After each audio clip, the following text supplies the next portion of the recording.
Voter তালিকা আর কিছু সময়ের অপেক্ষা বলা যায়, কারণ জেলায় জেলায় এসআইআর এর ভোটার তালিকা প্রকাশ হবে। আর এসআইআর এর প্রথম তালিকা প্রকাশ, বারবেলায় এসআইআর ভোটার তালিকার কথা বলা হচ্ছিল, আর এসআইআর এ প্রথম ভোটার তালিকা প্রকাশ।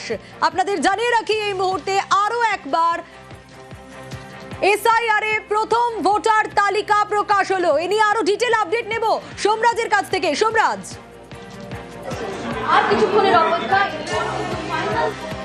দেখো, এখনো জেলায় জেলায় তালিকা প্রকাশ হওয়ার প্রক্রিয়া শুরু হয়ে গেল। জেলায় জেলায় তালিকা প্রকাশ শুরু করে দেওয়া হয়েছে। অধিকাংশ জেলাতেই হার্ড কপি পৌঁছে গিয়েছে এবং অধিকাংশ জেলাতেই তালিকা প্রকাশ করার প্রক্রিয়া শুরু হয়ে গেল। তোমাকে এই মুহূর্তে জানিয়ে রাখি, উত্তর কলকাতায় বাদ পড়লো নামের সংখ্যা প্রায় 4,07,000। উত্তর কলকাতায় বাদ পড়েছে 4,07,000। বাঁকুড়া জেলায় বাদ পড়লো 1,35,000। বাঁকুড়া জেলায় বাদ পড়েছে 1,35,000। এই যে তোমাকে সংখ্যাটা বলছি, এই সংখ্যাটা হচ্ছে এর আগে খসড়া তালিকায় যা নাম বাদ পড়েছিল আর আজ পর্যন্ত যা নাম বাদ পড়লো, দুটোকে নিরিখে দুটো যোগফল হচ্ছে এই সংখ্যা। যেমন দেখা গেছে খসড়া তালিকায় উত্তর কলকাতায় বাদ পড়েছিল 3,90,000, আর তার সঙ্গে খসড়া তালিকা প্রকাশের পর উত্তর কলকাতায় বর্তমানে অর্থাৎ যে শুনানি পর্ব, সেই শুনানি পর্বে 17,000 নাম বাদ গেল, অর্থাৎ সংখ্যাটা দাঁড়ালো 4,07,000। বাঁকুড়া জেলাতেও দেখা গেল 1,32,000 ছিল খসড়া তালিকায়, এবং খসড়া তালিকা প্রকাশের পর যে শুনানি হয় আনম্যাপড এবং লজিক্যাল ডিসক্রিপেন্সি, এই 60 লক্ষ বিচারকদের নিষ্পত্তির তালিকা বাদ দিয়ে সেখানে দেখা গেল আরো 3,000 বাদ পড়লো, অর্থাৎ বাঁকুড়া জেলায় এখনো পর্যন্ত বাদ পড়লো 1,35,000। এইভাবেই ধাপে ধাপে জেলাগুলিতে তালিকা প্রকাশ হওয়া শুরু হলো। যদিও তোমাকে জানিয়ে রাখি, এখনো পর্যন্ত পূর্ণাঙ্গ তালিকা প্রকাশ করা হয়নি। জাতীয় নির্বাচন কমিশনের ওয়েবসাইট এবং রাজ্যের মুখ্য নির্বাচনী আধিকারিকের দপ্তরের ওয়েবসাইটে এখনো পর্যন্ত পূর্ণাঙ্গ তালিকা প্রকাশ হয়নি। যেহেতু তালিকা ছাপানোর কাজ শেষ হয়ে গেছে, জাতীয় নির্বাচন কমিশন দুপুর 3টের মধ্যে কমপ্লায়েন্স রিপোর্ট চেয়েছে বিভিন্ন জেলা শাসক তাদের ডিস্ট্রিক্ট ইলেকশন অফিসারদের থেকে। সেই কারণেই বুথে বুথে তালিকা টাঙানোর কাজ শুরু করলো অধিকাংশই জেলা।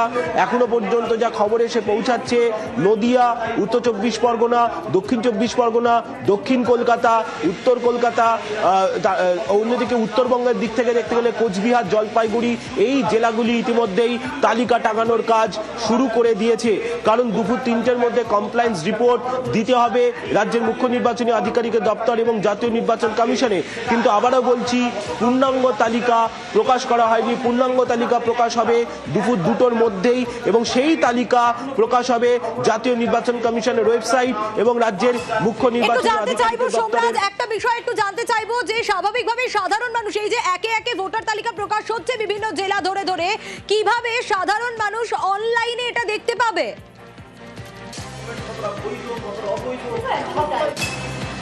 অনলাইনে এখনো পর্যন্ত দেখার প্রক্রিয়া শুরু হয়নি, কিছুক্ষণের মধ্যেই শুরু হবে। তবে হ্যাঁ, বাঁকুড়া জেলায় তালিকা যেহেতু প্রকাশ করা শুরু হয়ে গেছে, ফলত বাঁকুড়া জেলা শাসকের যে ওয়েবসাইট রয়েছে সেই ওয়েবসাইট থেকে তালিকা দেখতে পাওয়া যাবে।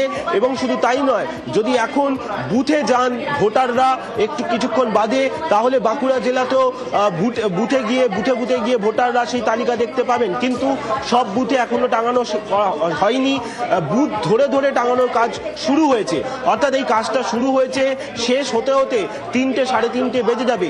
যেমনভাবে বাঁকুড়া জেলা শুরু করেছে, যেমনভাবে উত্তর কলকাতায় তালিকা টাঙানোর কাজও শুরু হচ্ছে বলে আমরা কমিশন সূত্রে জানতে পারছি, যেমনভাবে দক্ষিণ কলকাতায় কিছুক্ষণের মধ্যেই শুরু করে দেওয়া হবে তালিকা টাঙানোর কাজ।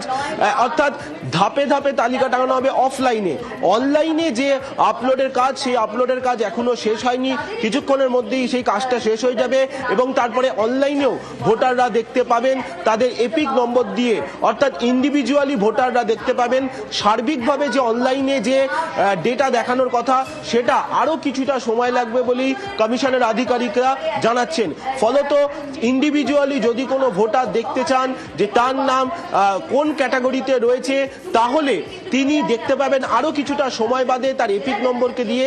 কিন্তু সার্বিকভাবে কোনো বুথের অধীনে কতজনের নাম কোন ক্যাটাগরিতে আছে সেটা যদি দেখতে হয়, তাহলে সেটা দেখতে আরো কিছুটা সময় লাগবে, কারণ সেটা যখন পূর্ণাঙ্গ তালিকা প্রকাশ করা হবে তার আগে জেলা ধরে ধরে এই তালিকাগুলি জেলা শাসকের ওয়েবসাইটে দিয়ে দেওয়া হবে। কিন্তু প্রাথমিকভাবে ক্লিয়ার করতে চাইবো তোমার কাছ থেকে, তুমি ডেটা দিচ্ছিলে যেটা, তাতে নর্থ কলকাতা আর বাঁকুড়া মানে এই দুই জায়গার ডেটা তুমি দিচ্ছিলে, এখনো পর্যন্ত আর এই দুই জেলাতেই কি তালিকা প্রকাশ হয়েছে, নাকি আরো কোনো জেলা, তুমি যেমন বলছিলে যে প্রস্তুতি শুরু হয়ে গেছে, আরো কোনো জেলার ক্ষেত্রে কি কোনো ডেটা পাওয়া যাচ্ছে?